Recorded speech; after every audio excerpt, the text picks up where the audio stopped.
Então vamos começando o papo por aqui com o nosso grandíssimo doutor Alfredo Atier. Buenos dias. Como vai, doutor? Bom dia, Rafa, tudo bem? Tudo bem, tudo Hoje, ótimo. Tá boa a luz hoje aí hoje. vou debater Gostei, gostei. sozinho, então. Não, a gente vai debatendo aqui até o Vitor chegar. De qualquer forma, a gente tem opiniões bem próximas entre si e eu também chamo os internautas para destacar. Né? Bom, chegou o Vitor aqui. Eu escutei o pito dele. Tudo certo aí, Vitor? Vai entrar? Salve. Tudo bem, tudo Conseguiu? certo. Boa, meu Consegui, caro. gente. Bom Boa, minha dia. gente. Bom, ontem a gente estava comentando aqui, né, caríssimo Vitor, já vou te passar a palavra. Esse processo do CONAR, propaganda que recriou Elis Regina com inteligência artificial, isso aqui é um processo movido pelos consumidores, né, pelos brasileiros. Não é uma coisa que é iniciativa de Ministério Público, nada. E o que chama a minha atenção é isso, né? Todo aquele debate que a gente citou semana passada sobre inteligência artificial, a Elis toparia participar de uma propaganda da Volkswagen, não toparia, tudo isso aqui. A gente conversou um pouco ontem com o doutor Atier. E vou abrir com você então, caríssimo Vitor. E depois a gente deixa o debate até correr solto. Inteligência artificial, cultura. Buenos dias. Como você vê esse episódio, meu caro? Tudo bem, Rafa? Como é que você está? Tia, bom dia, querido. Bom te ver aqui. Bom, Também. turma, vocês por aí escutando a gente aí pelo mundo. Uma maravilha. Então, eu acho que aconteceu um pouco o que a gente estava já comentando, né? O debate sobre a valoração ética, sobre esse tema primeiro, né? Como devemos nos comportar como sociedade, o que devemos fazer, acaba um pouco estando decalcado nesse movimento, porque se é um movimento por parte da sociedade civil, e aqui não importa tanto a dimensão dele, né? Mas se é um movimento por parte da sociedade civil criticando, se é que é isso, me parece que é isso, né? Criticando, de fato, algo decorrente do incômodo sentido por conta da chamada ressuscitação da Elis, aconteceu o que a gente imaginava num exercício nem muito técnico ou tão brilhante da nossa parte aqui de achar que isso é o tema relevante, a discussão ética. Então, a tia e eu que somos do direito, a gente chega vendido nisso. Tem um monte de coisas para a gente discutir, mas a gente já sabe que nessa temática o direito vai se comportar ou vai ser acoplado à discussão, certamente quando as coisas já estão acontecendo. É uma reclamação que a gente faz no direito, mas ela faz sentido também, é um paradoxo. Ela faz sentido se for assim. O direito não pode antecipar coisas que não existem, né? Como uma tentativa de regular quaisquer elementos sociais que não existem, né? Então, acho que a primeira coisa que a gente podia perceber é, bom, de fato, há uma discussão ética relevante. E notícias que chegam todos os dias, né, pessoal? Ontem me chegou uma de alguns autores que estariam processando o chat GPT por estar incluindo no seu banco de dados, né, no seu aquário, no seu banco de dados ali, obras suas sem autorização, porque depois poderia gerar, claro, um resultado de inteligência artificial generativa com essas fontes. E descobri uma coisa, com isso já paro essa primeira fala, descobri que existe um movimento, já um site, descobri ontem à noite, isso bem tarde, existe uma possibilidade de você, pelas redes, se eternizar digitalmente. Ou seja, você provocar com que as informações sobre você, os dados a você, referentes a você, sejam eternizados com um movimento proposital disso. Eu vou estudar para a próxima semana, mas me chamou muita atenção e queria trazer aqui para vocês. Ou seja, além da ressuscitação da imagem de elementos perceptíveis da personalidade, como a gente vê, né, essa chamada ressurreição digital dos artistas e personalidades, existe um interesse em que se possa se manter vivo, pelo menos na teoria, para o futuro em relação ao que é a sua vida, a percepção que se tem sobre a sua vida. E aí, a gente não pode esquecer que existe um movimento já relativamente antigo de análise quanto à sobrevivência nossa da vida pelo corpo, fazendo uma metáfora muito simples, com um objeto tecnológico que possa ter as suas peças trocadas, né? Estou sendo muito reducionista, mas existe essa discussão no âmbito do transhumanismo, né? Do ciborguismo, que é exatamente esse elemento de você trazer possibilidades e eternizar a sua vida até a direção, né? ou tornar ela longeva na direção de uma vida eterna, que tem muito a ver com essa coisa da manutenção dos dados para uma sobrevivência, o que eu acho, nas duas hipóteses, temerário, terrível, que eu acho que parte também do valor, parte significativa, é a gente saber que a vida é finita, né? Enfim, para começar... Vamos, esquentando os motores. E, doutora Tia, tem dois aspectos interessantes nessa ação do CONAR. Uma diz respeito à confusão, né, que a imagem da Elis Regina ressuscitada pode gerar. Imagina, eles citam especialmente crianças e adolescentes, porque, né, você vê ali Elis Regina, você não sabe se ela está viva ou morta, o que aconteceu, o que está acontecendo, né? Fica confuso nesse sentido. E outra reclamação, aí, talvez, do ponto de vista do direito mais profunda e curiosa, em relação ao direito de imagem, né? O filho pode autorizar o uso da imagem de uma mãe falecida? Ela deveria autorizar por si só? O debate gira em torno disso aí, né? Como você vê, doutor? Bom, Rafa, é um prazer estar aqui com você, com o Vitor. É interessante que você me chame sempre de doutor, você fala Vitor, e para mim sempre é doutora Tia, né? Por mais que eu diga, por favor, não use o doutor, é verdade. Quebra o meu protocolo, é verdade. Doutor Vitor, vou corrigir assim, que a gente quer chamar todo mundo de doutor, mas o Vitor também a gente construiu aqui uma relação quase de...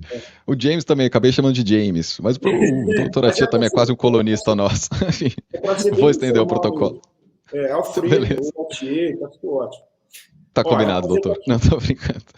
Essa provocação já do Vitor é muito interessante, né? E eu queria começar, não muito quer dizer, falando um pouquinho do direito, e mostrando como o direito tem uma implicação assim muito legal com questões do dia a dia e da reflexão que a gente tem sobre essas questões do dia a dia, né? E a primeira questão que eu acho muito interessante é que a gente existe uma concepção muito antiga, não é só da filosofia, da literatura, de muitas áreas do conhecimento, da ética, como falou o Vitor, né? De que nós, que somos seres humanos, a gente vive muito mais a fantasia do que propriamente a relação com as coisas, né? O Montaigne, que era um filósofo que eu adoro, que era um filósofo do século XVII, o filósofo do Renascimento francês, ele tinha ali no escritório em que ele escrevia suas obras, onde ele escreveu os ensaios, né, que é uma obra muito importante da história da literatura e da filosofia, ele tinha assim nas vigas do teto um monte de frases em latim, em grego, de autores que ele admirava. E uma delas era exatamente essa, né? Os seres humanos vivem muito mais de fantasias do que da relação com as coisas. E a gente chegou numa época, essa nossa época que a gente está vivendo, que é uma época vibrante, muito interessante, mas extremamente perigosa, né? Eu vi o debate que o Vitor teve com o rabino Newton Bonder, que foi extremamente interessante também nesse aspecto. A gente vive numa época em que essa possibilidade de você viver absolutamente no mundo de fantasia é extremamente forte, né? Então, você veja, por exemplo, essa questão da utilização da imagem da Elis Regina e da recriação, né, entre aspas, da imagem da Elis Regina nessa propaganda é uma coisa que instiga muito, né? Eu não digo que é genial, eu digo que apenas a utilização de uma técnica com um determinado propósito, né? Quer dizer, da publicidade.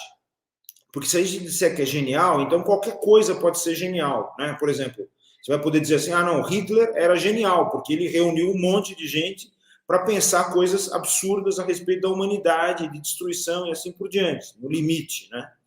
Então, na verdade, o que é uma provocação que a técnica traz para nós.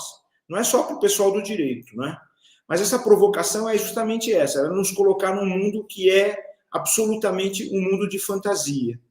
E o grande problema do mundo da fantasia é que ele vai instigar a imaginação de várias formas. Eu já vi muita gente falando coisas que, do meu ponto de vista, são coisas meio absurdas, mas o aspecto emocional que essa propaganda gera é muito sério, é muito grave, é muito profundo, né? Tem gente que diz assim, eu vi uma pessoa dizer assim, olha, eu acho isso maravilhoso, porque a Maria Rita, ela não teve possibilidade de conviver com a mãe, então eu fico emocionada, a mãe dela morreu quando ela era pequenininha. A Elis Regina morreu, ela tinha 37 anos de idade, né? Isso é uma coisa que me chocou. Eu estava assistindo a uma exposição a respeito dela lá em Porto Alegre, e eu não sabia disso, eu não sabia que a Elis Regina tinha morrido tão cedo, né? E, de repente, ela se preservou por causa da música, por causa da própria postura que a Elis Regina tinha, né? Eu falei ontem sobre essa gravação muito interessante de uma época, de um 1º de maio, ainda na época da ditadura, em que ela dizia literalmente assim, ó, eu não vou participar de um show que é patrocinado por patrão, ela dizia, né? Além de um monte de palavrões que fazem parte da língua portuguesa e são importantes em determinados momentos, né? Eles têm que ser expressos, assim, a linguagem tem que ser expressa dessa forma, ela dizia isso. E aí eu vi muita gente querendo, então, atacar, dizer assim, não, mas a Elis Regina cantou num determinado evento da ditadura, que era a Olimpíada Militar. Mas as pessoas também se esquecem que ela só fez isso porque ela foi coagida, ela foi presa, ela estava na Holanda, em Amsterdã, ela deu uma entrevista e disse que o Brasil era governado por gorilas. Quando ela voltou para o Brasil, ela foi presa no aeroporto e foi, então, coagida a fazer isso, né? Tanto a se retratar, dizer que ela não teria dito isso, como foi coagida. Isso sai até no filme dela, né? Pois é. Uma cena marcante lá do filme, que é bom filme, inclusive. Exatamente. Agora, veja, se você usa a imagem, por exemplo, teve uma cantora, que agora esqueci o nome dela, que usou a imagem do pai, acho que 2 cantoras fizeram isso, usaram a imagem do pai para cantar, fazer um dueto com elas, e com isso elas faziam propaganda de si mesmas, digamos, né? E retomavam a memória do pai, né? Agora, nesse caso específico, não é bem isso. Aqui, o objetivo não é reavivar a memória, nada disso, né? Isso é um objetivo que é utilizado como um instrumento para vender um determinado produto, para fixar uma determinada marca, né? E o grande comprometimento, a gente já sabe disso, é que essa marca teve uma postura, na época em que a Elis Regina estava viva, com relação à ditadura militar, exatamente oposta à da própria Elis Regina, né? E do próprio Belchior, né? Porque eu vi muita gente também usar a expressão nós somos os mesmos e vivemos como nossos pais, como sendo assim uma expressão fatalista dessa letra, quando o próprio Belchior, quando interpretava a sua música, ele dizia, não, isso daí é uma crítica ao conformismo, isso não pode acontecer, nós não podemos ser os mesmos e vivermos como nossos pais, a gente tem que criar coisas novas, né? Quer dizer, criar mundos novos. E o outro aspecto que eu acho assim, bastante complicado é que essa propaganda ela demonstra os limites da chamada inteligência artificial, né? Que a inteligência artificial, em muitos aspectos, o chat GPT na verdade, um plagiador artificial, né?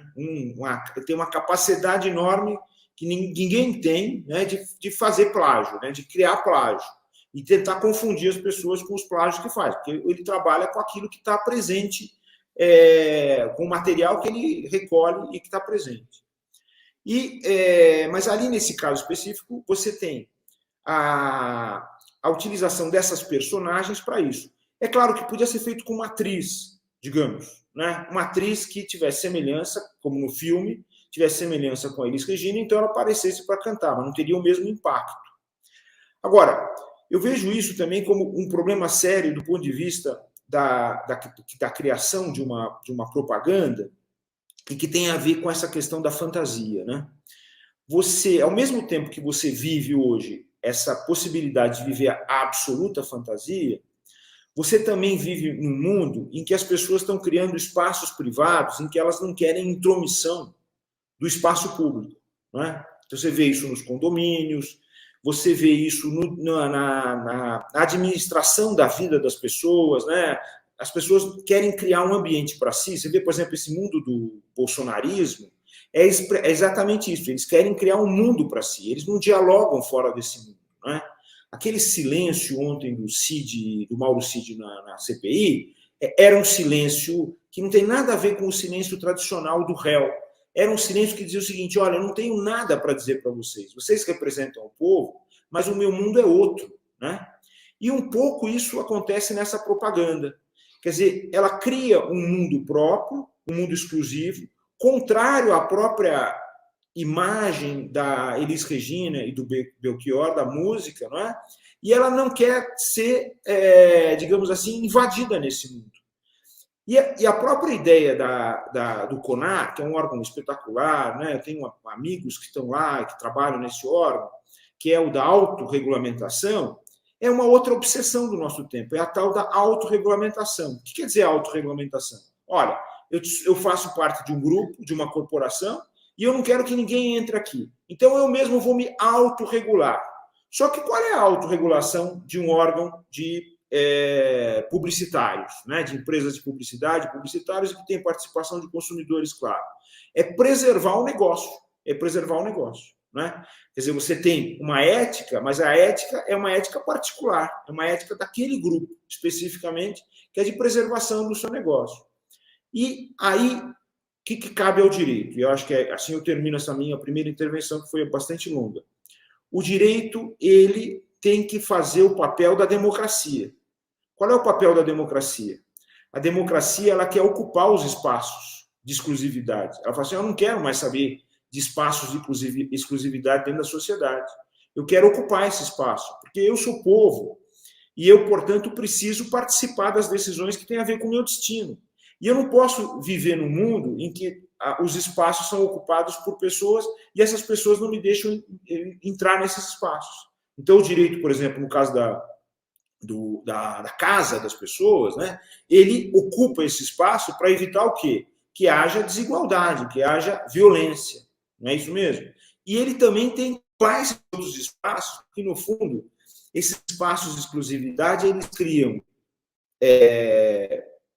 não por sua própria natureza, mas pelas consequências do que fazem, também desigualdade e violência. Então, o direito tem que fazer o papel da democracia. Essa é a provocação que eu faço nessa conversa com o Victor, porque, Victor, eu admiro muito o seu trabalho, viu? Só para... Querido, obrigado, obrigado. Eu adoro te escutar aqui também. Eu descobri o TV Democracia, para mim foi uma circunstância maravilhosa. Graças ao Lênio, me trouxe para aqui e me fez colocar aqui com amigos e debates e esquentar assim, já de manhã o cérebro. Maravilhoso, né? Obrigado, querido. Muito bom. Vamos trocar muito ainda. Rafa, diga, querido. Quer comentar essa história aqui, né? Quem que tem direito? A filha? Na luz estrita da lei, a filha pode autorizar. Tá, eu vou falar de uma coisinha questão, né? antes. Vou falar uma coisinha antes que a tia falou, que eu acho que é muito interessante, que é assim, complementando o movimento que a turma fez, porque trabalhando muito próximo com os artistas de várias atividades diferentes, e eles percebendo e vendo os debates de inteligência artificial que eu estou propondo, e aqui também, quando saem as novidades, é curioso, que eu recebo imediatamente, assim, sai uma coisa da meia dúzia de apitos já chegando ao mesmo tempo, e aí querem saber as posições e tudo mais. Claro, eu estou usando esse afã e essa vontade para tentar trazer o povo para cá. Ontem me perguntaram sobre a coisa do CONAR, e eu disse, vamos lá no TV Democracia, assistir e debater, né? Mas teve uma turma que falou assim, que esse aspecto ilusório da propaganda, da publicidade, seria algo ingênuo, seria algo que não faria sentido por parte daqueles que reclamaram, porque ninguém seria capaz de confundir a Elis Regina. E aí eu fiquei pensando sobre o seguinte, como é que alguém toma esse aspecto como o aspecto relevante quando a gente está tratando de uma discussão ética que daqui a 3 milissegundos da humanidade vai desconstituir essa possibilidade, porque todos nós seremos absolutamente capazes de nos confundir, de sermos confundidos com o avanço tecnológico referente à inteligência artificial. Já há golpes de pessoas que escrevem, quem vem muito na internet, como é o nosso caso, a voz nossa é trabalhada, a pessoa escreve, nós escrevemos, e ele repete a nossa voz. Então, já se pode fazer golpes por WhatsApp com a voz da pessoa para aqueles que já estavam mais preparados e não caem no golpe escrito. Então, o sujeito agora se antecipa com a tecnologia. A tecnologia ela não tem... não é verdade que a gente possa dizer, ainda que a gente seja seduzido por isso, dizer que a tecnologia é neutra e o uso da tecnologia que não é neutro. Eu já falei isso várias vezes, assim, e até porque o primeiro livro que eu escrevi, o meu orientador era um professor português, José de Oliveira Sansão, querido e falecido, um autoralista e um civilista maravilhoso. E a primeira frase do meu livro, em 2002, que eu escrevi sobre internet, era a internet ou a tecnologia não é neutra. E ele disse, mas você não pode dizer isso. Você pode dizer que o uso não se faz. Com aquela lógica dos portugueses que não é muito vinculada à metáfora, eu, sendo orientado, fui lá e modifiquei. Se eu pudesse, eu voltava no tempo, escrevia do jeito que eu realmente estava pensando, porque não adianta. Ela nunca será neutra, a rede nunca será neutra, porque por trás da rede tem as cabeças pensantes que têm o seu ponto de vista, os seus aspectos, os seus posicionamentos, e daí que a gente vem vendo isso refletido nos comandos tecnológicos que acabam sendo ideológicos, que são os algoritmos. Então, a gente percebe nisso. Você receber, você não ter acesso em redes sociais a pessoas negras, quando você recebe as informações, é um paradigma que vem sendo discutido já cientificamente e colocado de uma forma muito evidente e só vai reforçando todos os elementos que a gente tem da nossa sociedade. Só que ele cria uma condição numa nova realidade tecnológica, como se aquilo de fato fosse uma verdade. Uma pessoa que chegasse no mundo agora, não andasse na rua no Brasil, onde o povo brasileiro está em suas classes sociais misturadas, e não tivesse acesso visual a pessoas negras, poderia pensar pelo Instagram, pelas redes sociais, circulando no Brasil das redes, que o Brasil é um país absolutamente ou primordialmente branco, dependendo do que vierem as conduções dos algoritmos. E aonde que eu quero chegar? Onde eu quero chegar? No fato de que a gente não pode desvalorizar nunca o ilusório, porque simplesmente nós temos capacidade, no nosso momento atual, de nos defendermos sabendo que a Elis Regina está morta. Mas o meu filho de 12 anos poderia não saber, sabe, porque o pai informou, mas ele poderia não saber, e ele poderia não ser dessa geração tecnológica, apesar da sua idade, e ser enganado por essa ferramenta de inteligência artificial, ou poderá ser daqui a pouco. As narrativas são ilimitadas. Então, o que acontece é que alguém pode chegar e dizer, não é verdade que essa pessoa morreu, você pode se certificar aqui ou ali, e as informações podem começar a ser conflitantes. Isso não é um absurdo, isso é uma distopia num primeiro momento, mas como a gente vive o regime de informação diferente do regime disciplinar, então o regime de informação é o que trata os dados e as informações como o grande elemento do poder econômico, do poder político, não dá para a gente antecipar as possibilidades. E aí eu fecho também essa ideia dizendo que eu concordo com o Atier.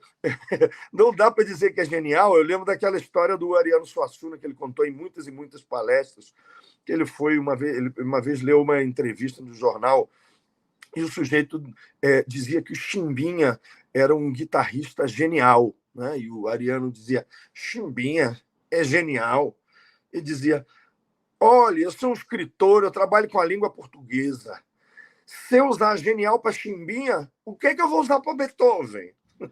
Então, a gente precisa ter essa capacidade. Aí eu vou devolver a bola para ti sobre a pergunta que você fez do direito. Num primeiro momento, na minha concepção, A gente está diante muito mais de uma discussão de direito da personalidade do que de direitos autorais. A questão de direitos autorais é relativamente simples do ponto de vista técnico. É uma autorização ou não que cabe à música de autoria do Belchior e que tem ali uma transação vinculada talvez à editora musical que detém os direitos de autor dele recebidos e os sucessores dele.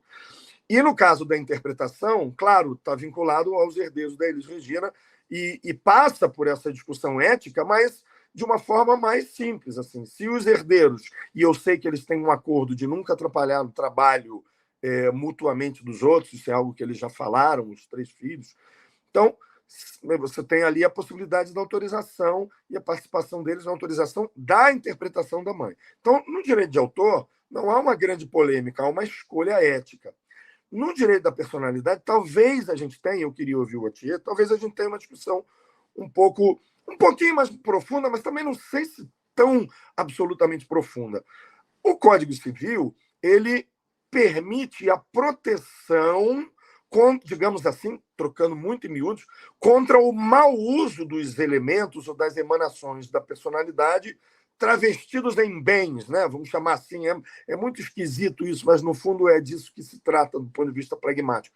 Então, os sucessores eles podem proteger contra o mau uso, está ali nos dispositivos do Código Civil, na parte de direitos da personalidade, mas não existe uma indicação precisa do ponto de vista positivo. Eles podem ou devem ser responsáveis pela autorização do uso e etc. A visão é negativa, é uma possibilidade de impedimento. Mas, no meu entender, no primeiro momento, eu já disse isso aqui em outros lugares, eu acho que se ele indica a possibilidade de não permitir, ele também indicaria, pelo menos num primeiro olhar, a possibilidade, a permissão por parte dos herdeiros. O que eu acho é que tem uma outra discussão aqui, que é uma discussão de cunho vinculado à cultura e vinculado a outros elementos de direito cultural e que diz respeito a todo o público. É assim, será que todas as pessoas, e a gente vai fechar lá com o CONAR, será que a coletividade de pessoas ou aqueles que são os titulares no âmbito do direito difuso não têm o direito também de se proteger contra falseamentos de imagem ou de personalidades de alguém que lhes possam trazer prejuízo nesse âmbito coletivo? Essa é uma questão. Claro, estou chegando a uma coisa muito técnica, mas eu acho que também vale esse debate aqui. Eu acho que talvez a gente esteja aí nessa discussão. Daria um bom tema. Não sei, Atier, o que você acha disso? Faz sentido? Você concorda? Você tem absoluta prática cotidiana nisso, além de ser um grande jurista que eu sei. Então, sei lá, te devolvo essa bola aí meio enrolada. Bom, que passa, hein? Olha, eu acho que essa questão é uma questão bastante importante. Eu acho que você tocou num aspecto bem importante. A gente não está falando sobre o direito de autor, claro, né? Porque não é você discutir a utilização da música ou da própria interpretação que a Elis Regina, que foi uma interpretação marcante, deu a essa música, né? Você está falando aí da utilização da própria imagem da Elis Regina, né? Ela está ali presente e você está falando de uma interpretação que as pessoas vão fazer a partir da utilização dessa imagem, né? Ela morreu e existe alguém que possa autorizar a utilização da imagem dela para isso ou para aquilo? Então, você falou bem, nem a Constituição, né, quando fala do direito de imagem, quando fala do direito de personalidade, nem o Código Civil, lá nos artigos 12 e seguintes, se não me engano, 12 até o 20, ou um pouco mais para frente, ele fala sobre essa questão do direito de personalidade, o direito de imagem, nenhum nem outro regulam essa questão de quem é que pode autorizar o uso da imagem de uma pessoa que morreu, né? Não fala. E falam, o direito civil ele tem uma tradição enorme, né? Vem lá desde a antiguidade, e ele construiu uma sabedoria muito interessante, né? Que é essa. Tem determinados momentos em que você não pode regular alguma coisa do ponto de vista positivo. Ou seja, o direito civil não fala quem é que vai autorizar a utilização da imagem da pessoa morta. Mas ele diz, mas tem gente que tem a legitimidade para impedir que essa imagem seja desvirtuada, ela seja destruída, ela seja comprometida, não é? Então, vamos pensar o seguinte, você tem um monte de personagens que povoam o nosso mundo e a nossa imaginação. Uma dessas personagens, por exemplo, é o Einstein. Pronto. E o Einstein é responsável por uma teoria que está na cabeça de todo mundo, a teoria da relatividade. Ou pode ser Freud, por exemplo, você pensa, vamos inconsciente, Freud. Tem um monte de signos no mundo que vão circulando e nos remetem a uma determinada pessoa. Daí que você pode, por exemplo, dizer assim, eu posso usar a imagem do Einstein e da relatividade para fazer qualquer coisa, inclusive para vender um produto. Quem é que vai defender isso? Então há um silêncio total, né? No direito francês, há decisões de tribunais que fixam o direito dos herdeiros a darem essa autorização. Do meu ponto de vista, está totalmente errado. Não existe quem possa autorizar a utilização da imagem de uma pessoa, né? Nem o herdeiro pode fazer isso, porque o herdeiro não é dono da imagem de uma pessoa que se tornou pública, não é? Ele é dono durante um determinado período, né? E nem esse é o termo, porque o direito de autor nem é um direito de propriedade propriamente, embora a gente use isso, né, internacionalmente, a propriedade intelectual, né, etc. Mas ele tem a possibilidade de permitir ou não a utilização de textos, de músicas e assim por diante. Quer dizer, então isso tem a ver com uma emanação do direito da pessoa, uma emanação da pessoa que se tornou pública por uma determinada razão. Agora, a imagem ele não pode autorizar. Aí é que está. Isso é uma coisa que eu acho que é muito importante. Por quê? Porque exatamente o direito se preserva. Ele diz assim, olha, ele não pode autorizar porque a imagem vai ser utilizada naturalmente dentro da sociedade, não tem como você impedir que isso aconteça, não tem como você impedir que alguém pegue e faça uma camiseta com a imagem da Elis Regina, não é? E escrevendo embaixo, como nossos pais, ou do Belchior com a Elis Regina, ou seja lá quem for, o Einstein, o Freud, seja lá quem for, isso é uma coisa absolutamente comum. É claro, o que a pessoa vai cobrar, na verdade, digamos assim, não, espera aí, você está usando a imagem e, na verdade, você está tendo lucro com isso. E essa pessoa tinha determinadas obras e você está vinculando essa imagem com essas obras. Então, eu vou cobrar de você porque você não pode fazer isso, porque você está ganhando dinheiro com isso daí. Teoricamente, podia ser pensar nessa questão da propaganda. Mas, veja, ali há a participação da filha dela, que também tem uma imagem pública. Então, se presume que ela, digamos, de certa forma, autorizou, mas ela não tem o direito de autorizar. E essa que é a grande questão. Por quê? Porque essa imagem é um direito difuso, é um direito coletivo. Tanto é que você legitima consumidores a irem ao judiciário, né? Eles foram ao CONAR, nesse caso. Mas eles podem ir ao judiciário e dizer assim, olha, existe aí, na utilização da imagem da Elis Regina e da música, vinculada à música do Belchior, numa propaganda, etc, etc e tal, uma ofensa a um direito que eu tenho, que você chamou propriamente, Vitor, de cultural, mas a gente pode pensar em outros direitos. Por exemplo, a questão da própria memória, que pertence à sociedade, não é? Está vinculada à história. Espera aí, você está usando essa cantora, que faz parte do nosso patrimônio cultural, emocional, para fazer propaganda de um produto, e isso, para nós, é uma ofensa, porque você também está desvirtuando o modo como ela apresentou essa canção, o protesto que ela fez contra esse próprio produto, não é? Então, eu vejo que esse direito de você fazer, esse direito de autorizar a utilização da imagem, ele só aparece de duas formas. Primeiro, só aparece de uma forma. Ele não pode aparecer da outra. Ninguém pode autorizar. E ninguém pode ganhar com essa autorização, sobretudo. Não é?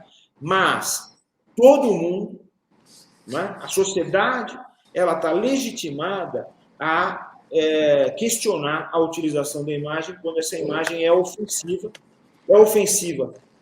E eu diria o seguinte, quer dizer, a gente fala assim, não, eles estão, do ponto de vista emocional, a gente tem a tendência de dizer assim, olha, está ofendendo a Elis Regina, né, que é uma pessoa que já morreu. Mas, do ponto de vista jurídico, está ofendendo a própria sociedade. Por quê? Porque está ofendendo a memória, a preservação da cultura, o vínculo que a sociedade tem com as figuras que povoam a nossa imaginação, né? Que estão aí presentes constantemente na nossa imaginação.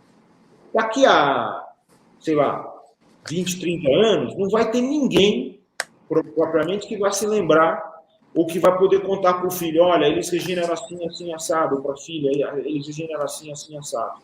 Claro. Isso vai desaparecer.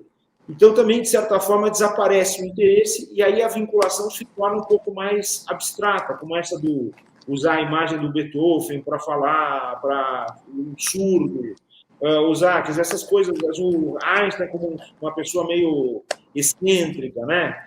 São imagens, na verdade, ofensivas para aquilo que eles fizeram, né? E são, assim, caricaturas. Mas isso também acontece. A caricatura também é uma coisa normal. Nós todos estamos sujeitos a ser caricaturados, né? Agora, mas nesse momento presente, eu acho que a grande questão, que leva, inclusive, a minha Catarina, que gosta de participar dos programas aqui, a grande questão, eu acho que ela está vinculada a essa ideia da própria ideia de cultura e do aspecto da cultura que é fundamental, né, que é a questão da memória. Eu acho que isso que está ofendido aí. E eu não fico satisfeito, viu, Vitor, com o fato de apenas o CONAR discutir essa questão. E eu sinto falta, quer dizer, cadê o Ministério Público, que era tão importante lá na Constituição para a defesa de interesses difusos coletivos? Onde é que estão as ONGs que defendem essa questão também da memória? Onde é que elas estão para não levar essa discussão? Eu nem acho, confesso, que o judiciário de hoje, esse nosso judiciário de hoje, né, quer dizer, esse judiciário tradicional, tenha condições de decidir isso da melhor forma possível. Mas eu acho que ele poderia ser enriquecido se a gente proporcionasse esse debate e transformasse um pouquinho o judiciário a partir dessa provocação, né? Rafa, você me permite só um complemento, porque eu achei fantástico você fazer a ponte com exatamente a manutenção e a possibilidade posterior do resgate da memória. E você foi falando aí de uma temporalidade futura, eu fui fazendo contas geracionais, assim, exatamente isso. Daqui a 30 anos, numa próxima geração, o que vai se pensar, é um exercício, da Elis Regina como consequência de atos produzidos com a imagem dela e que não foram atos praticados em vida por parte dela. Alguém pode dizer, reescreve a história, né? Da pessoa. Você está viajando. Quando você está falando isso, você acha que uma propaganda da Volkswagen vai gerar isso e etc. A minha questão não é a propaganda da Volkswagen, que eu nem gostei, nem me emocionei, mas isso é uma outra questão. Eu acho que quando a gente trabalha com... Acho não, tenho absoluta certeza.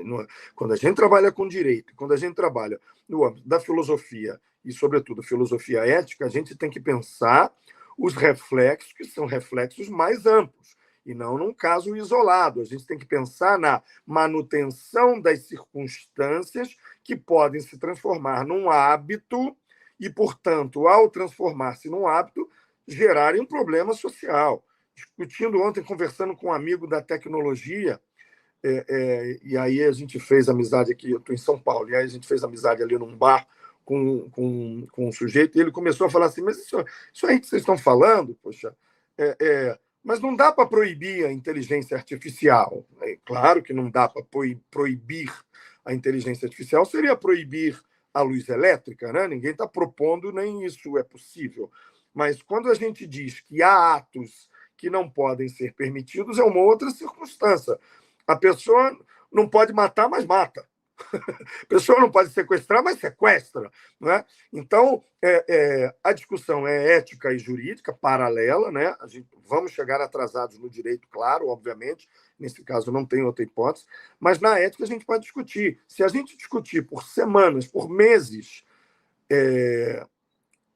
as implicações éticas da inteligência artificial generativa, A gente vai poder ouvir opiniões diversas da sociedade civil, que é isso que precisa ser feito ao se construir um entendimento da sociedade civil sobre o que é certo e sobre o que é errado, sobre o que é bom para a sociedade e o que é mal. Aí eu penso, por exemplo, no meu entender, eu acho que toda essa discussão ela explodiu com o chat GPT, né? Então, eu acho que teve essa circunstância assim. O chat GPT ele trouxe para nós assim, chegou sangrando com essa discussão da inteligência artificial generativa. E aí, eu sou professor universitário, e claro que isso chegou na universidade de uma forma cortante, né? A ferramenta pode ser útil e pode ser utilizada licitamente? Pode, mas será que parte significativa dos nossos estudantes está preparado para ter uma ferramenta dessa natureza, com valorações éticas que precisam ser pensadas, ou vão fazer um trabalho como faziam, comprando trabalhos de autores da internet, copiando pelo Google e por outras ferramentas, e etc. Porque se é o mesmo comportamento ético que a gente vem tendo, ele vai se repetir com mais eficácia. E aí é o seguinte, para que serve você fazer um trabalho acadêmico, uma dissertação de mestrado, que ela não é o resultado da sua pesquisa? Se o que se faz é a pesquisa, se é o que dizia o Antônio Machado, né, o poeta espanhol, caminante não é caminho, se é caminho é andar. Se você não caminha e você chega ao resultado final, então não adiantou fazer ciência e discutir academicamente. E no artístico também. Eu sou escritor, eu quero ter a sensação da escrita, eu quero ter a descoberta, eu quero ter o prazer, quero ter a delícia de pensar numa palavra que eu estive pensando por horas e ela não aparecia para mim. Eu quero consultar um dicionário e falar eureka. Eu quero escrever um texto e achar que ele é incrível e 3 minutos depois achar que ele é uma porcaria, porque eu estou num processo criativo que faz parte esse emaranhado também de complexidades emocionais, de não saber onde eu vou chegar, e no final o resultado sempre vai ser diferente do que eu pensei muitas vezes ao me debruçar e escrever. Isso na literatura de ficção, isso até na forma quando a gente escreve no direito, mesmo sendo cientificamente, academicamente, isso faz parte do processo. Na escrita, na composição, no fazer artístico.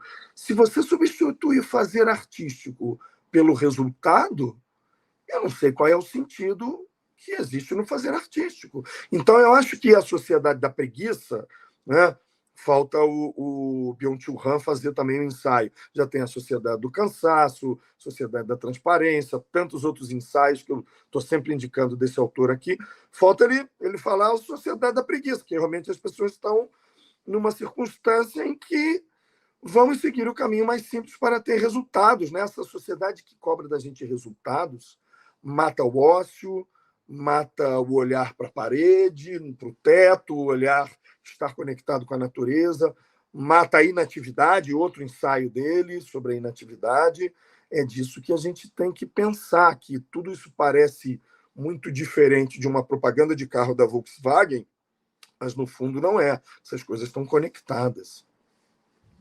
Gente, tantos aspectos assim interessantes que vocês colocaram. Eu vou aproveitar aqui um destaque do Márcio para mostrar umas imagens para vocês muito curiosas. Ele pergunta aqui a história da regulamentação, e é justamente o ponto que eu quero entrar a partir de agora, porque de fato você tem ali, ele cita a União Europeia, né? Eu vi que a Austrália está discutindo, a China, não sei até onde vocês acompanharam isso, eu não consegui acompanhar esse debate tão profundamente, mas eu vi que, gente, aí minha especialidade é a notícia, né? Gente, vocês viram esse caso aqui? Do ministro da Defesa não, calma aí, deixa eu consertar. Antes vamos destacar apenas lados positivos da inteligência artificial. A gente está falando de carro sendo dirigido sozinho, eu estou sozinho aqui, a produção falhou. O Rafa, nós estamos falando em primeiro lugar de inteligência, né, pô? Mas bem que essa fala aqui do Múcio eu preferia que fosse feita por um robô, para ser sincero, porque o ministro da Defesa é o tipo de fala que eu não gostaria de ouvir de um ministro. Mas enfim. Essa daqui que eu tô colocando, esse caso desse editor, ó, ele fez imagens de políticos traindo suas esposas e foi banido de uma plataforma de inteligência artificial. Aí a gente fala, né, vários benefícios da inteligência artificial, automatizar processos, né? Estão falando de carros dirigidos sozinhos. Isso é uma coisa tá um pouco mais antiga, mas que está cada vez mais consolidada. Entrega de produtos, redação de e-mails, programação, inúmeras possibilidades que a inteligência artificial abre do ponto de vista legal. E aí tem essa outra aqui, né, da criação artificial de imagens. Essa aqui, gente, imagina, cara, você acaba com um político, a gente sabe que isso aqui pode ser forjado, etc. Imagina um casamento, uma pessoa comum. Você destrói com imagens do seu marido te traindo, Claro. cara, da sua esposa te traindo. É inacreditável isso. E aqui a gente tem que falar de regulamentação, né? Porque isso aqui é autorregulação ainda.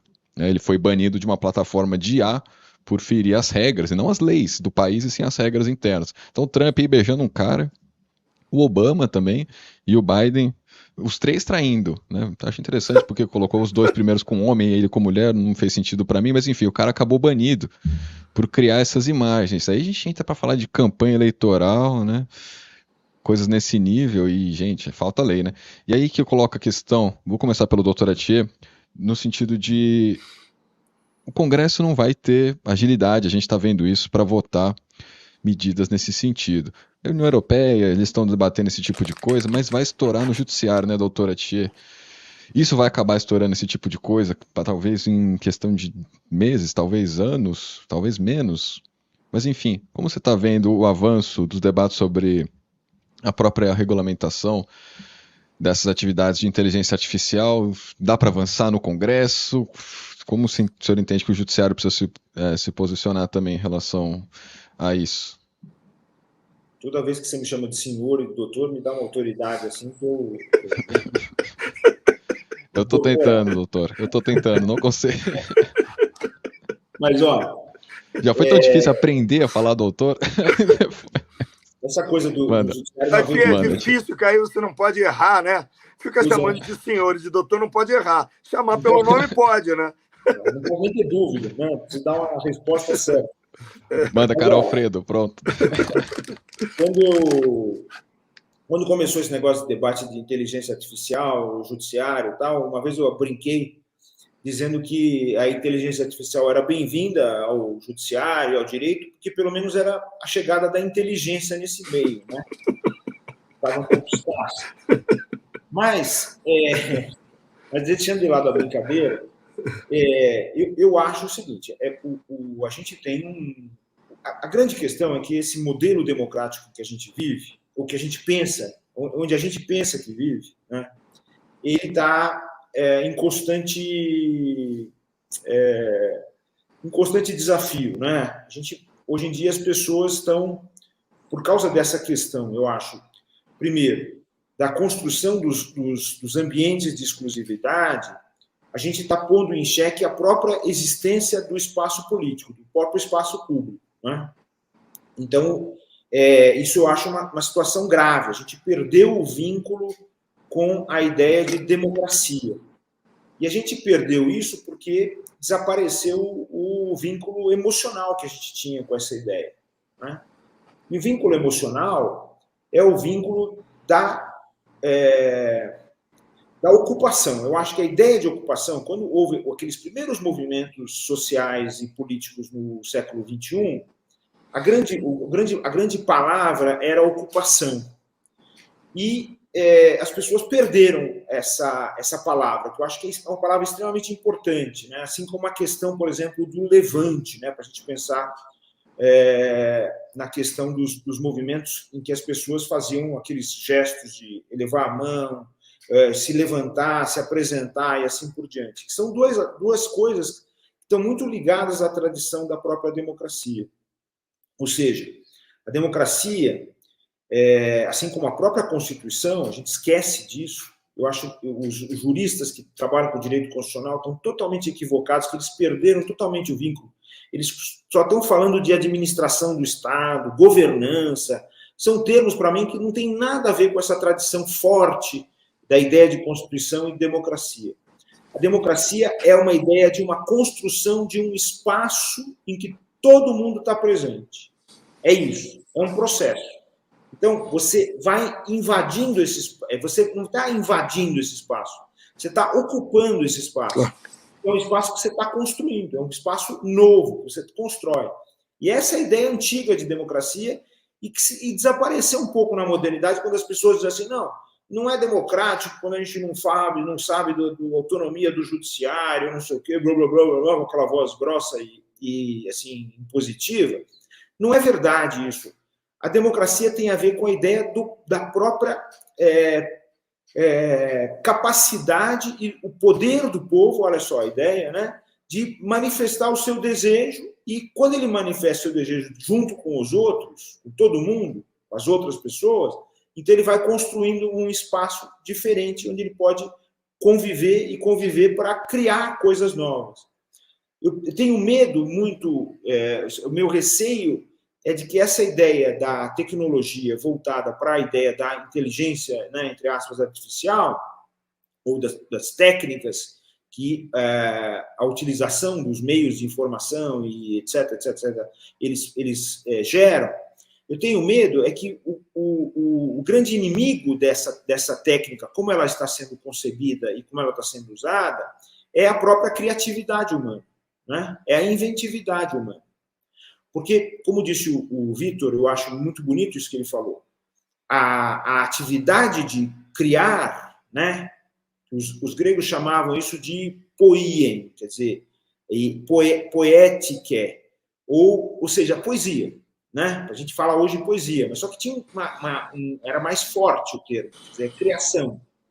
Essa atividade de criar, ela é uma atividade importante, porque ela é feita, digamos assim, a partir de uma emanação de si mesma, mas junto com as outras pessoas, mas ela também tem, Victor, ela também tem um resultado importante. O resultado também é importante, porque você cria alguma coisa nova e as pessoas começam a trabalhar com aquela nova criação.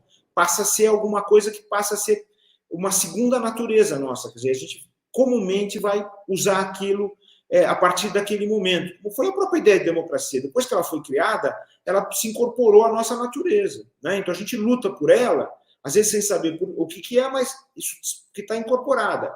A ideia de relatividade, a ideia da inconsciência, a ideia de um monte de outras questões técnicas assim por diante. Mas, e por que não é neutro? A técnica não é neutra? Né? Por que a tecnologia, né, que é o pensamento da técnica, também não é neutro? Porque ela encaminha determinados desejos e interesses humanos. Por que eu faço uma máquina para submeter os trabalhadores a uma rotina diária estafante? Submeter os trabalhadores a uma rotina diária da qual eles não têm controle, né, sobre a qual eles não têm controle.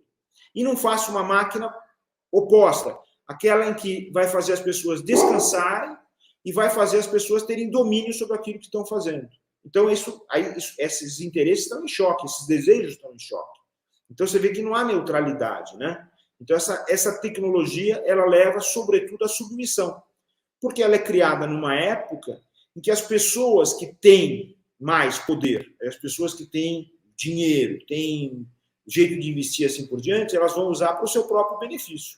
É o caso, por exemplo, né, assim, para mim, evidente, desses do Uber, né? Essa tecnologia que permite a reunião de consumidores e pessoas que prestam serviço sob o controle de um aplicativo que é dominado por alguém. E na hora que você faz isso, você cria ou você recria uma forma de escravidão. Porque quando você diz assim, isso daí não é trabalho, isso daí é risco pessoal, é iniciativa, é empreendedorismo, na verdade você está querendo dizer o seguinte, olha, a tecnologia, não vai haver regulação sobre isso e cada um se vira do jeito que pode. Ora, era exatamente isso que existia na escravidão, né? Até quando eu escrevia algumas sentenças, algumas decisões do tribunal, na verdade, alguns votos meus, eu chamei atenção para isso. Na época da colônia e do império no Brasil, quando havia escravidão, havia os escravos de ganho. Os escravos de ganho eram escravos que viviam nas cidades e eles trabalhavam, sobretudo, com transporte de pessoas. Mas eles não eram trabalhadores, eles não tinham direito nenhum, eles só tinham que pegar o produto daquele seu trabalho e entregar para os seus donos, para as suas donas. Né? E é isso mais ou menos o que está acontecendo. A gente está criando, quer dizer, assim, a gente está sob a capa de uma modernização, a gente está recriando instrumentos de dominação, de submissão humana, né? Ou seja, a gente está tirando as possibilidades que o humano tem, o humano e o animal também, né? Quer dizer, a natureza tem, de criar coisas novas que nos permitam caminhar para a felicidade, caminhar para a transformação dos nossos desejos, quer dizer, a convivência melhor, a gente usufruir os momentos para poder ter as coisas boas da vida, né? Então, criar coisas interessantes junto com os outros, dialogar, conversar e assim por diante. A gente está criando espaços de inclusividade e de isolamento. Então, não sei se a gente... na verdade, são provocações, são dúvidas. A gente precisa se debruçar mais sobre esses temas. E eu acho interessante esse espaço, né, que vocês estão criando, e o Vitor está criando aqui junto com a TV Democracia, você, Rafa, a Bruna. Ou seja, é um espaço tão interessante para a gente poder levar à frente essas ideias e dialogar com as pessoas que estão acompanhando, né, hoje, amanhã, que vão estar sempre presentes, que eu acho que vai gerar muitos frutos muito legais para a gente, para todo mundo, né, para a sociedade brasileira, sobretudo, espero. Aliás, a gente precisa fazer uma vinheta para o nosso quadro aqui, né? Vamos ver se eu consigo providenciar.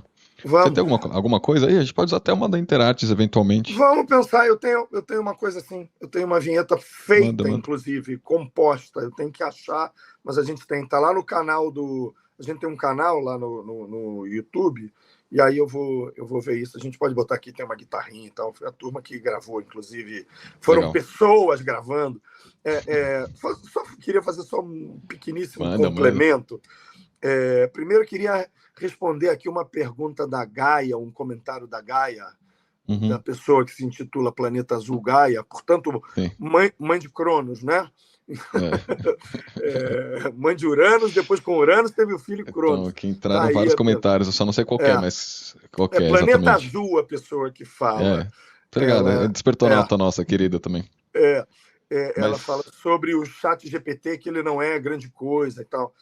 E por isso eu queria fazer a brincadeira com ser mãe de Cronos, do tempo, né? Ele não é grande coisa agora, mas daqui a quanto tempo ele vai ser algo significativo? Todas essas ferramentas. A gente está...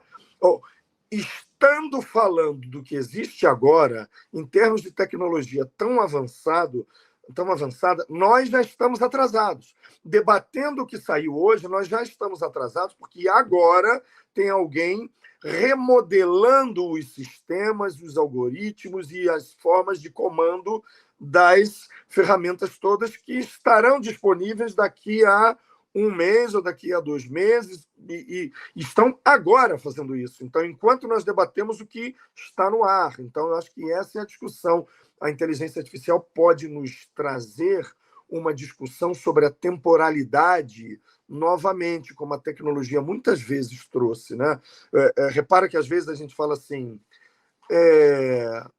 sei lá, São Paulo fica longe do lugar tal, aí a pessoa diz, fica relativamente, Aí a gente, quase que invariavelmente a gente pergunta, quanto tempo? A gente pergunta mais quanto tempo do que a distância. Ou seja, o tempo promiscuamente se mistura com a distância, mas para estabelecer essa promiscuidade, existe algo que fez essa ponte, que é a tecnologia. Porque se você vai a cavalo, você vai muito menos tempo do que se você vai de carro. Então, na verdade, o tempo acaba, a tecnologia acaba por confundir conceitos que são aqueles com os quais a gente se coloca no mundo. Ficou bem bonito isso, vou ver se eu consigo repetir outras vezes. E, de fato, é o que me parece aqui, pensando com vocês. Como ela traz esse elemento de união de fatores e de circunstâncias que a gente percebe, a gente pode se confundir. Então, como a linguagem nos trai, a gente, ao perguntar a distância e querer medir em tempo, o que uma inteligência artificial muito bem montada será capaz de nos fazer confundir com tantos elementos de percepção nossa? Essa é a discussão. Então, eu acho que tem um grande elemento muito importante na discussão europeia. Isso está acontecendo, o Rafa tinha perguntado.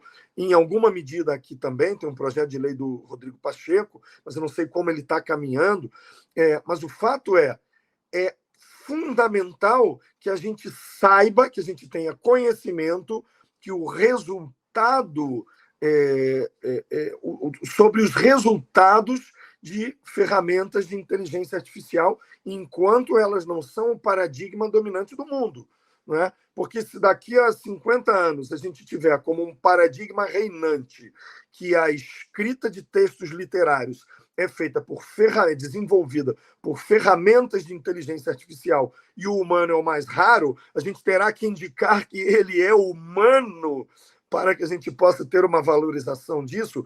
Eu espero não chegar nesse lugar, porque se a gente chegar nesse lugar e tecnologia a gente terá para isso, eu espero que a gente não chegue, que a gente se proteja, porque senão a gente vai estar matando realmente o que a gente tem de mais sublime. E isso não tem a ver, eu volto a dizer, isso não tem a ver com defesas corporativistas meramente. Vocês sabem que aqui eu já falei sobre a discussão e a proteção dos atores, dos locutores, dos dubladores. A gente está trazendo as pessoas para falar. Existe uma preocupação enorme com essa substituição ou tomada de postos de trabalho, que é muito relevante ser discutido, porque a sociedade tem que pensar o que ela pretende, como foi o caso do Uber, não é, Tia, que você já trouxe aqui.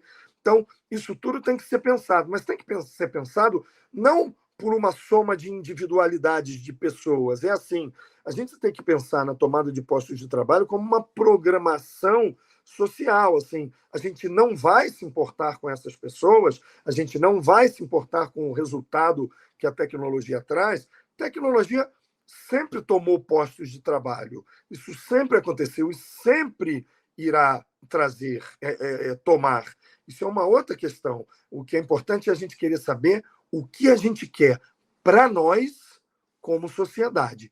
Eu não quero uma sociedade em que eu venha a ler, além da curiosidade de ler resultados de ferramentas de inteligência artificial, resultados literários, porque eu quero ter a certeza que eu estou ali confundindo a biografia do autor, confundindo as percepções do autor, confundindo a minha percepção como leitor com algo que me está sendo trazido como humano. Isso é o rico para mim. Eu não quero conversar de assuntos absolutamente ilimitados com uma máquina, além de uma curiosidade. Eu prefiro conversar com alguém mais limitado no conhecimento, mas que seja humano. Essa é a minha perspectiva. Claro, se for limitado demais, a gente não vai querer conversar, mas aí já é uma outra questão.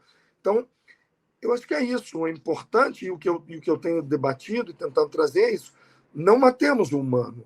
Não matemos o humano, não matemos a troca, não matemos o criativo, não matemos o erro.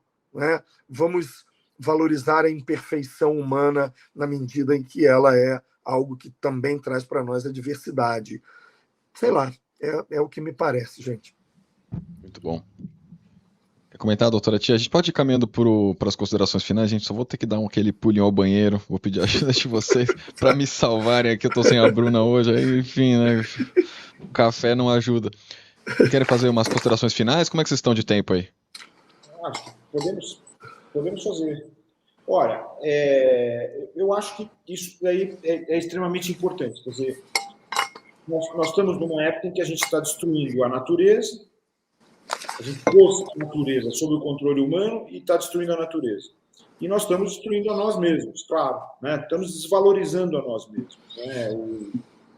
A automação é anti-humana. Né? O ser humano não é aquele que faz as coisas automaticamente. Pelo contrário, é aquele que consegue não fazer as coisas automaticamente. Né? A filosofia traz isso há muito tempo. Quer dizer, por exemplo, quem teve a experiência maravilhosa, né, de ter um filho, uma filha, sabe que até mais ou menos 1 ano de idade, você dá para o seu filho, para a sua filha, as coisas que são importantes, que são necessárias, que são recomendadas. Mas a partir de 1 ano, o seu filho e a sua filha vão querer outras coisas, que não tem nada a ver com coisas que fazem bem, que a gente acha que fazem bem, né? não vai querer mais aquele suquinho, aquele leitinho, vai querer o chocolate, o doce e assim por diante. Ou seja, o ser humano é especificamente quebrar regras, né? Quebrar regras, inclusive regras naturais. Agora, depende muito da forma como a gente se põe diante do mundo. Os indígenas, os povos originários, eles se põem diante do mundo como mais um elemento que faz parte de uma determinada ordem da qual eles têm que participar ativamente, né? A gente sabe, por exemplo, a Amazônia não é um produto da natureza, é um produto humano. Aquelas árvores todas há milhares e milhares e milhares de anos foram plantadas. As araucárias no Brasil, outro dia estava vendo uma coisa extraordinária, elas foram plantadas por povos que construíam suas casas perto das araucárias porque se alimentavam dos pinhões. E como elas se alimentavam dos pinhões, elas foram plantando os pinhões, não foram destruindo as árvores, elas foram plantando mais pinhas para que houvesse mais araucárias. Então, essa ordem do mundo em que você tenta permanecer, né, e respeitando a presença de tudo aquilo que é útil para você, que você precisa saber que é útil para você também, e que você é útil para essas coisas, eu acho que é uma coisa que a gente não pode perder de maneira nenhuma. E nessa regulação, né, eu estava até falando da questão da democracia, a gente está descrendo muito daquilo que os órgãos de representação podem fazer. Mas são só os órgãos de representação popular e democrática que podem fazer, né? Eu confio muito numa regulação que é feita dessa forma, com participação efetiva da sociedade, com discussão efetiva da sociedade, criando leis. A União Europeia é muito pródiga nisso, né? Porque ela acaba criando assim mecanismos que são quase assim, digamos assim, que remontam, digamos, à concepção de participação da comunidade, né? Você está num determinado lugar, as pessoas estão lá votando num plebiscito se aquele parque tem que ter esse ou aquele equipamento, se não tem que ter, quer dizer, constantemente isso acontece. Com relação à questão, por exemplo, da utilização da tecnologia de inteligência artificial, a regulação europeia é muito rigorosa, né? É muito rigorosa e restritiva. Nos Estados Unidos também existem iniciativas, tanto do judiciário, mas ali tem uma coisa típica do judiciário, porque o judiciário, de certa forma, faz lei lá. Tem uma outra responsabilidade, uma responsabilidade muito maior do que o judiciário tem aqui e nos outros países, né? Mas existem iniciativas também restritivas. E aqui nós precisamos de uma iniciativa que, digamos assim, não restrinja, mas crie um direcionamento da utilização dessa técnica. Essa que eu acho que é importante, né? A gente precisa criar modelos de lei que direcionem o emprego da criatividade, o emprego da tecnologia, da técnica e assim por diante, para determinados fins que são fins que nós desejamos como humanos, de preservação, de estarmos presentes, não é? Você vê, essa questão da mudança climática está agravando cada vez mais. O que nós vamos fazer? Restringir o que é impossível de restringir, porque as pessoas continuam querendo ganhar, quer dizer, se criou um modelo de sociedade totalmente louco, né? Mas o que a gente tem que fazer? A gente tem que direcionar isso tudo para a gente poder preservar aquilo que nós pertencemos, que aquilo que não é nosso, né? Isso é muito importante. A gente fala do direito da imagem como que não pertence a ninguém, mas pertence a todo mundo de uma forma assim totalmente difusa, mas também tudo na vida, na verdade, não pertence a ninguém. A gente precisa se dissociar, inclusive, dessa ideia muito arraigada que nós temos, que é a ideia de propriedade, que é muito ilusória. Porque a ideia de propriedade ela foi criada no mundo para dar a propriedade para poucos em relação a muitos. Então, a gente precisa se desvencilhar dessa ideia tradicional da propriedade e pensar na propriedade como existência, né? A gente tem uma coisa, essa coisa é nossa temporariamente, e a gente precisa fazer isso para coexistir, para criar outras coisas novas, para permitir o acesso, para permitir a inclusão e assim por diante. Enfim, o direito tem muito isso, né? O direito eu sempre falo que o direito é um processo de criação de civilização, né? Assim como a política, assim como a democracia. E a gente precisa usar o direito como um instrumento de civilização e não colocar o direito a serviço de interesses que são contra a civilização, quer dizer, contra a existência e a convivência. Claro. Um pouco isso aí eu diria. como considerações quase finais, né? Porque considerações é muita responsabilidade. Ô, Rafa, eu nem vou fazer considerações finais, só vou fazer uma provocação para outro dia, a gente falar sobre isso, essa questão da percepção do mundo, da discussão da propriedade. Sabe que eu estudo, se eu sei alguma coisa, é direito de autor, que é o que eu estudo desde sempre. Assim. E, de fato, consegui construir uma carreira como advogado, professor e dirigente com as mesmas ideias. Então, a associação que eu dirijo, ela decorre das ideias que eu levanto como professor e como advogado. Então, eu não preciso estar em personas diferentes ou defendendo coisas em lugares diferentes. Isso me dá uma total liberdade, né? Outro dia até teve um sujeito que falando mal pelas costas, o que eu achei prudente da parte dele, porque falar na frente seria falta de educação, diria o Ariano e o Lênio também reforçam isso, né? Então, falar pelas costas é mais educado, que evita o conflito e a fadiga.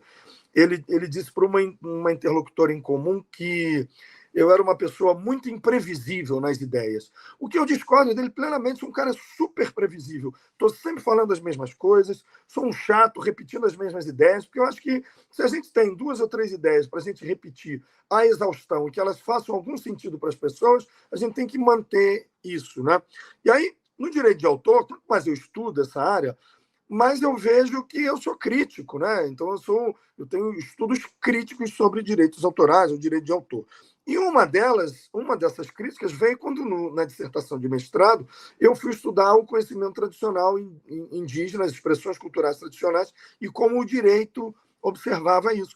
E uma constatação foi evidente, assim, e isso vai dar muito debate outro dia, Tia. Quando o sistema de direitos autorais ele é montado e pensado histórica e filosoficamente no século XVIII, ele é pensado sob o olhar, na França, dos franceses revolucionários, dos cidadãos que precisavam se colocar como sujeitos naquela sociedade sendo reescrita, naquele constitucionalismo como consequência. Então, é óbvio que eles sacralizavam as próprias ideias, os próprios pensamentos, daí veio a ideia da propriedade literária, a propriedade intelectual ser a mais sagrada das propriedades. E esqueceram que, para muitos grupos, ou nem pensaram, nem esqueceram, simplesmente nem pensaram, para alguns grupos, a individualidade criativa nem faz sentido. A proprietas, né? A propriedade nem é individual, ela é coletivizável, tanto no material quanto no imaterial. Daí que a discussão sobre direito autoral para povos indígenas, sociedades simples, quilombolas, ou todos esses povos, é algo que o direito de autor não suporta. Ele não tem capacidade de compreender, porque ele foi fundado no pensamento ideológico mesmo da criação do indivíduo, de um sujeito que precisava se posicionar naquele momento histórico francês. Muito importante, mas não é o único. A sociedade não é somente o resultado daquilo. A sociedade não é somente aquilo. A sociedade humana tem um monte de outras complexidades. Então, a propriedade, ou propriamente a percepção do coletivo, para nós é diferente dos povos chamados de sociedade simples. Chamados, né? Que também esse é um elemento de chamar na antropologia a sociedade simples é que tem menos desenvolvimento tecnológico e complexa que tem mais desenvolvimento tecnológico. Acho que já estamos com saudades das sociedades simples e daquela época em que vivíamos assim. Enfim, eu acho que é isso. A gente tem 50 mil horas de debate aqui, mas hoje eu preciso poupar a minha voz, porque eu tenho uma assembleia e 3 horas para gravar de aula lá no ICL. Mesmo. Não, aliás, a gente vai falar, gente, o pessoal chamou atenção aqui de uma ação do Arthur Lira pedindo para tirar vídeos, 40 vídeos do ICL Notícias do ar. Impressionante. Já vou trazer esse destaque aqui, gente, mas antes vou agradecer aqui o excelente nível do debate, um debate que vai continuar próximos dias, semanas, meses, anos, né? Uma coisa nova aí que a gente precisa de fato primeiro entender, né? E daí criar leis, criar todo o aspecto ético e legal em torno disso, fora todas as regras consequentes, enfim. Vai dar pano pra manga. Caríssimo Atier, obrigadão pela participação. E ao Vitão, doutor Vitor, também muito obrigado, meus caras. Obrigado, gente. Obrigado, Rafa. Um beijo, Atier. Estamos juntos aqui para novos debates. Vamos nessa. Valeu, gente. Tá bem. Foi muito bom. Muito bom. Tão legais os debates por aqui. E boa assembleia também lá, caro Vitor. Valeu. Tamo junto, gente. Galera, realmente vai dar muito o que falar essa história da inteligência artificial, né? Vamos concluir com um pouquinho de bom humor de Vicentinho. Chat GPT não é perfeito, mas é melhor que o Chat GPSDB, Chat GPTT e principalmente Chat GPL.